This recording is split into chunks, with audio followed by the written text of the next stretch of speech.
தகவல் தொழில்நுட்ப புரட்சி காரணமாக இன்றைக்கு குக்கிராமத்தில் வசிப்பவர்கள் கூட மொபைல் போன் இல்லாமல் இல்லை. ஆகையால் செயற்கை நுண்ணறிவு, இயந்திர வழி கற்றல், நெட்வொர்க் பாதுகாப்பு, இன்டர்நெட் ஆஃப் திங்ஸ்களில் மாணவர்கள் கவனம் செலுத்த வேண்டும் என காஞ்சிபுரம் அடுத்த ஏனாத்தூரில் உள்ள ஸ்ரீ சங்கரா கலை மற்றும் அறிவியல் கல்லூரியில் நடைபெற்ற தேசிய கருத்தரங்கில் சிறப்பு விருந்தினராக பங்கேற்ற மெட்ராஸ் பல்கலைக்கழகத்தின் சிண்டிகேட் உறுப்பினர் டாக்டர் வேல்முருகன் கல்லூரி மாணவர்களுக்கு அறிவுரை. காஞ்சிபுரம் அடுத்த ஏனாத்தூரில் அமைந்துள்ள ஸ்ரீ சங்கரா கலை மற்றும் அறிவியல் கல்லூரியில் சங்கரா தகவல் தொழில்நுட்ப சங்கம் சார்பில் கணினி அறிவியல் முதுகலை மற்றும் ஆராய்ச்சி துறையின் கமிட்டி 2024 எனும் தலைப்பின் கீழ் கணினி அறிவியலில் வளர்ந்து வரும் போக்குகள் குறித்து தேசிய அளவிலான கருத்தரங்கம் கல்லூரி வளாகத்தில் உள்ள ஸ்ரீ காஞ்சி மகா சுவாமிகள் அரங்கத்தில் கல்லூரியின் முதல்வர் டாக்டர் KR வெங்கடேசன் தலைமையில் இன்று நடைபெற்றது. கணினி அறிவியல் துறையின் உதவி பேராசிரியர் ஹரிஹரன் வரவேற்புரை ஆற்றினார்.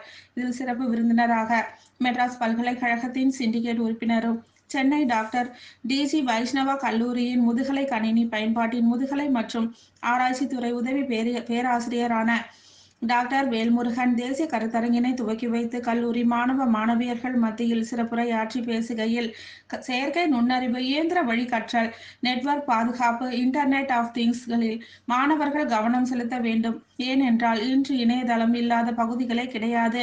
இன்றைய காலகட்டத்தில் ஓர் குக்கிராமத்தில் வசிப்பவர்கள் கூட மொபைல் போன் இல்லாமல் இல்லை.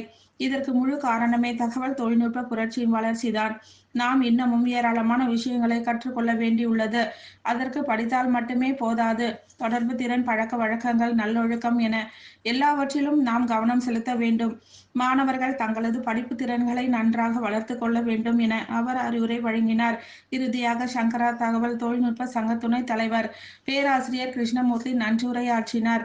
இந்த கருத்தரங்கில் ஏராளமான கல்லூரி மாணவர்கள், மாணவியர்கள், பேராசிரியர்கள் உள்ளிட்ட பலர் கலந்து கொண்டனர்.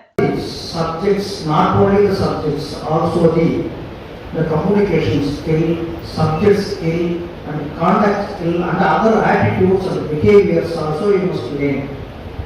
Honored to have Dr. T. Velumaran sir with us today to share his insights.